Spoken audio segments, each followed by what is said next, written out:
Hello and welcome to this discussion as a result of the UK Metals annual report and work in collaboration with Greenfield Energy. UK Metals Council is a collective of 13 metals-based trade associations, and we represent these associations and the whole of the metal sector, from primary metal processing, metal forming, through to recycling, to government, and to lobby and inform decisions for the benefit of manufacturing and metal sector in the UK. Together, we want to create a modern, sustainable and progressive UK metals industry, able to support the UK's high quality growth, infrastructure, new products, innovation, and to be competitively priced in the UK and the rest of the world.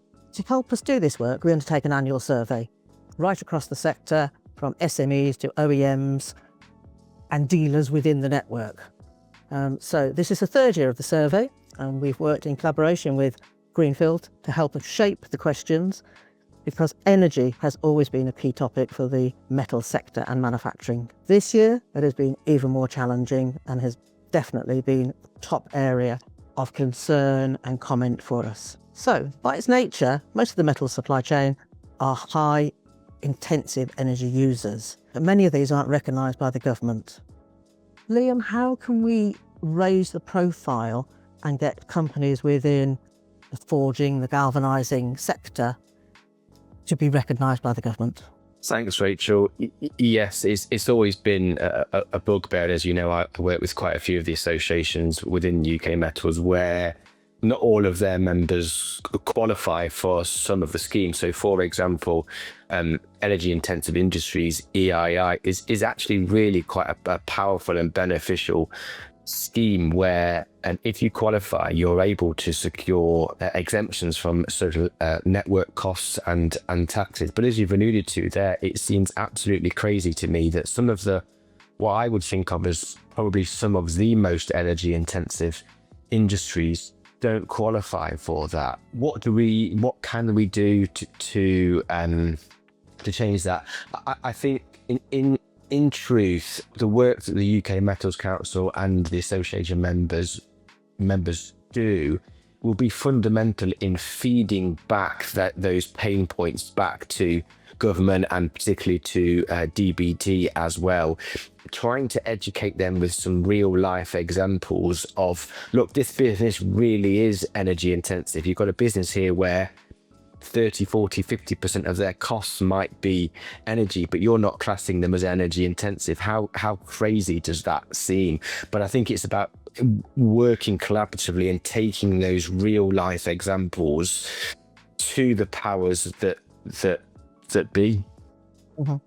I think the word we use is education, and that's both up the supply chain through the channels of decision makers, but also down the supply chain to encourage companies to begin to recognise that they are high energy users and to begin to be opening up their voices so that we can all hear that. And similarly, one of the other key issues that we recognise in this year's survey, that many companies are investing in green energy and energy efficiency programs, many of them supported in a little way with some government grant activity, but the consensus feeling was, as much as we do to be efficient and become green, the savings that we make are so quickly overtaken by the instability and the constant price rises.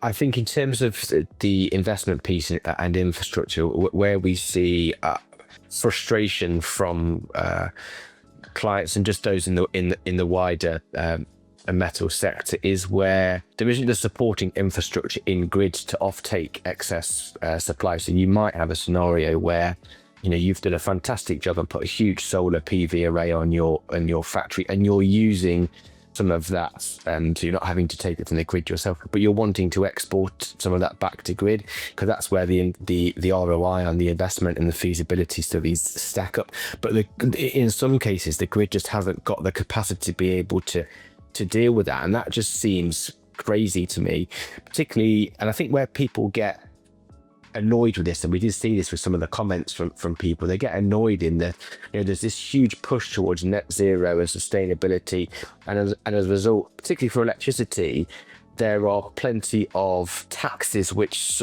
support that, but then people see on one hand that we're getting charged for this via our electricity invoices, but it still doesn't mean that the infrastructure is there to support. And I think that's where there's a real level of frustration from business, and probably those mid-market space. I think they're often very, very vocal about their frustrations with those kind of things.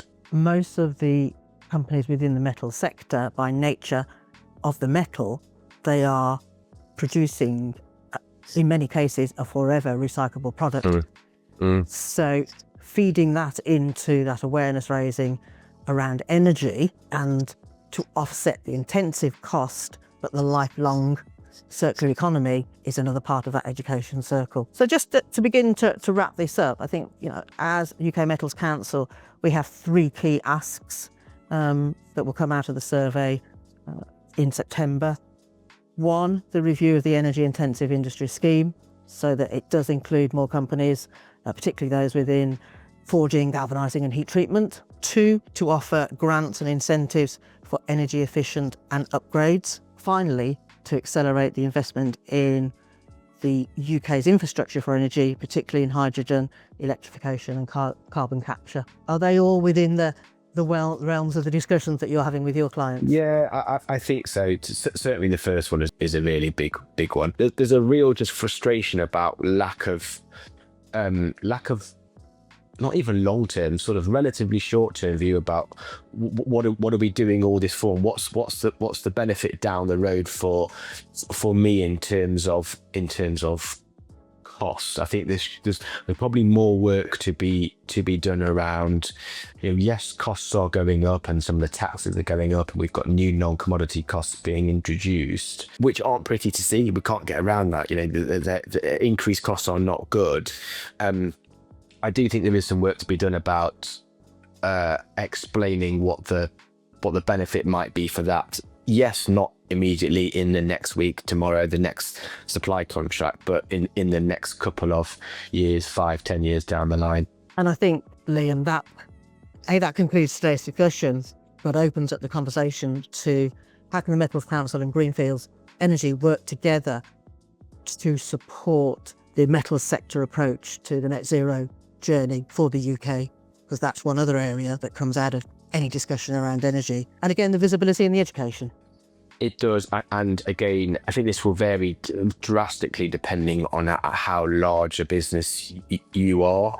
OEMs and to some degree top-end tier ones will have sustainability, net zero teams, people, projects, but as you drop down that supply chain to MD or the ops director of a 20 million pound turnover business is wearing all of those hats, and there needs to be and this is where I think the UK Metals Council comes in, and the associated members is providing, being a source of resource and signposting for the mid to lower end of that membership base.